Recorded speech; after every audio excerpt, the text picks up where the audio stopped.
Dalam petuah, nasihat hidup orang zaman dulu, terutama dalam kehidupan orang Jawa. Dan juga dijelaskan dalam Islam, bahwa ada 10 perbuatan.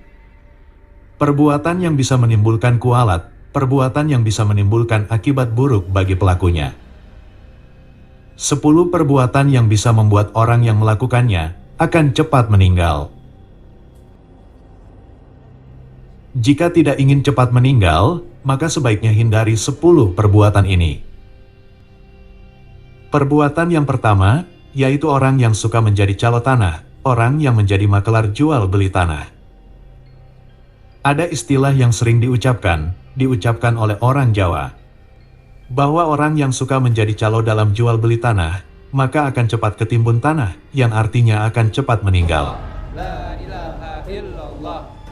Keberadaan calo dan makelar tanah, perbuatannya memang sering menjadi beban untuk orang yang akan membeli sebidang tanah.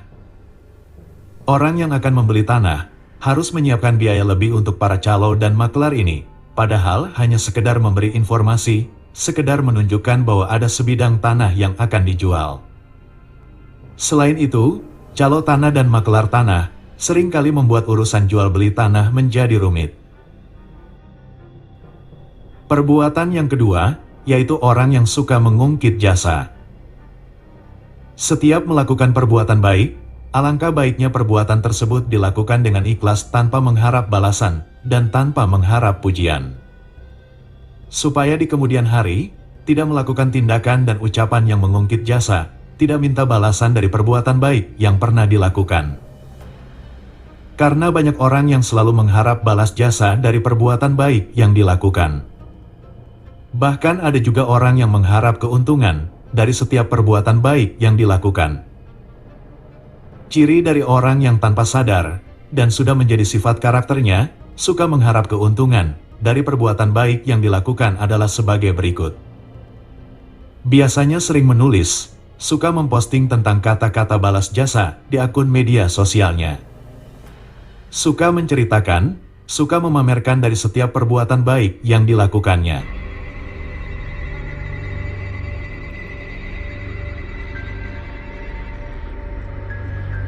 Perbuatan yang ketiga, yaitu orang yang suka menggeser batas tanah. Orang yang suka menggeser batas tanah, kuburnya akan sempit. Selain itu, orang yang suka berbuat curang menggeser batas tanah, hidupnya akan selalu kesulitan dalam mencari rezeki. Begitulah pesan bijak yang sering disampaikan oleh orang Jawa zaman dulu, kepada anak dan kepada cucunya. Jadi jika tidak ingin di alam kubur berada di tempat yang sempit, dan semasa hidup selalu kesulitan dalam mencari rezeki, maka hindari perbuatan menggeser batas tanah. Perbuatan yang keempat, yaitu orang yang memakan rezekinya para janda dan anak yatim. Menyantuni janda, menyantuni anak yatim, adalah kewajiban bagi orang yang memiliki rezeki lebih. Tapi ada saja orang yang tega berbuat zalim, memanfaatkan kesusahan janda dan anak yatim untuk memperkaya diri. Dan orang yang memakan rezekinya janda dan anak yatim, dikatakan tidak akan panjang umurnya. Perbuatan yang kelima, yaitu orang yang berebut harta warisan. Banyak terjadi, persoalan warisan menyebabkan putusnya silaturahmi antar anggota keluarga. Dalam nasihat hidup orang Jawa dikatakan, bahwa orang yang menguasai warisan, orang yang mengambil warisan yang bukan haknya, maka selain akan menghambat rezeki dalam hidupnya, juga akan menimbulkan karma, yaitu akan cepat meninggal, akan pendek umurnya.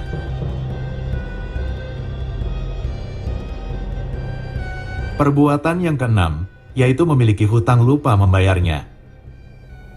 Sebaiknya memang tinggalkan kebiasaan berhutang, karena lupa membayar hutang sangat besar dosanya. Hutang yang lupa dibayar, berapapun nilainya, bisa menutup pintu rezeki. Dan hutang bisa membuat umur tidak panjang, akan menyebabkan banyak masalah dalam hidup. Perbuatan yang ketujuh, yaitu berbuat kasar pada orang tua. Hindari melakukan perbuatan kasar pada orang tua, dan juga jangan berkata kasar pada orang tua. Jika terjadi perselisihan dengan orang tua, cukup diamkan saja, dengan diam maka tidak akan menambah dosa dan terhindar dari karma.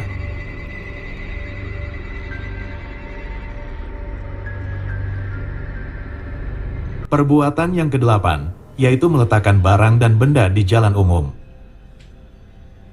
Meletakkan barang dan benda di jalan umum, yang mengakibatkan terhalangnya orang yang sedang lewat, dan apalagi sampai menutup jalan, sebaiknya jangan sampai dilakukan.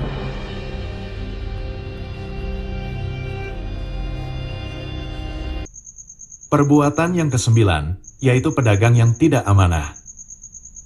Pedagang yang tidak amanah adalah pedagang yang tidak dapat dipercaya. Pedagang yang tidak amanah akan mengalami kesulitan mendapat pelanggan, bahkan bisa sepi usahanya. Karena orang yang akan belanja tidak percaya lagi membeli dagangannya. Berikut beberapa akibat dari berdagang tidak amanah.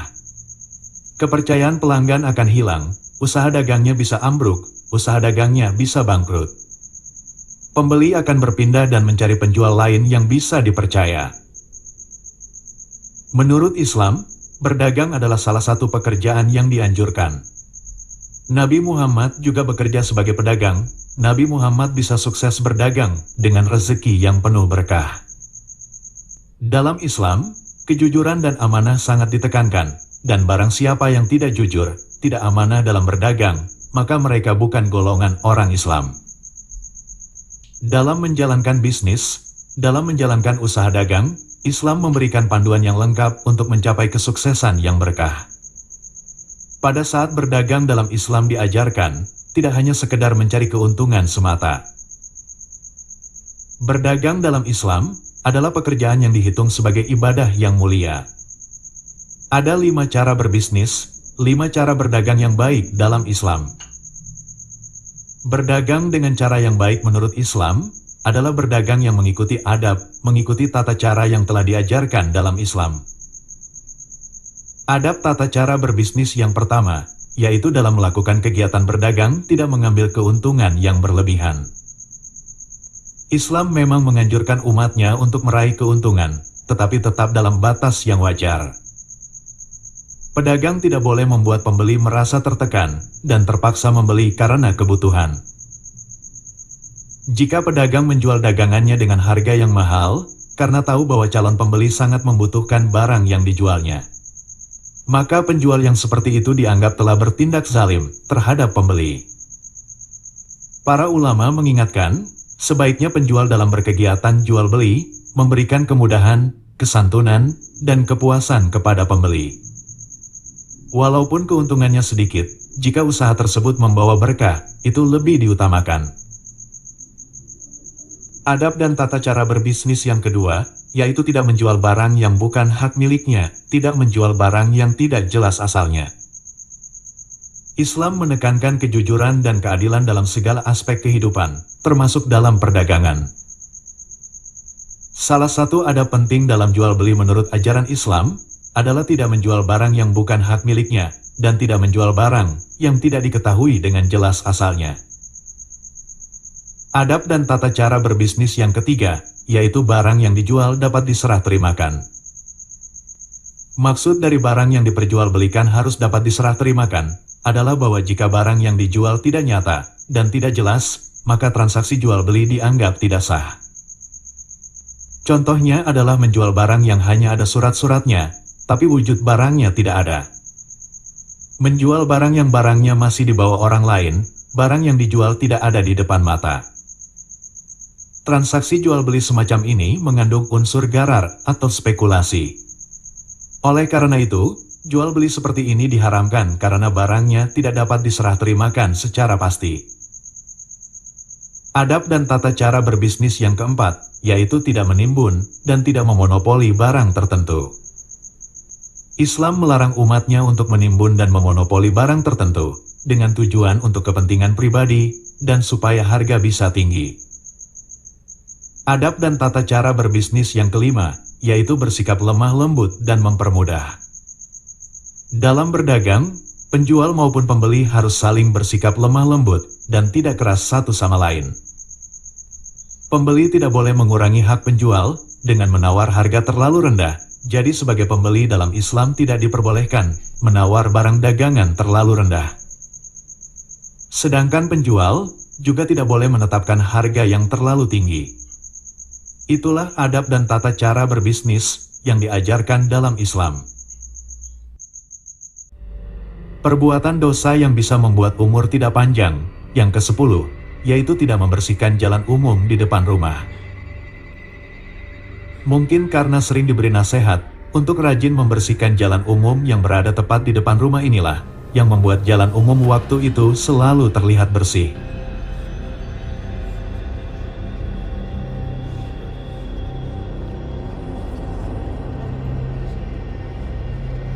Itulah 10 perbuatan dosa dalam nasihat orang tua zaman dulu yang dipercaya bisa menimbulkan kualat yang bisa membuat umur tidak panjang.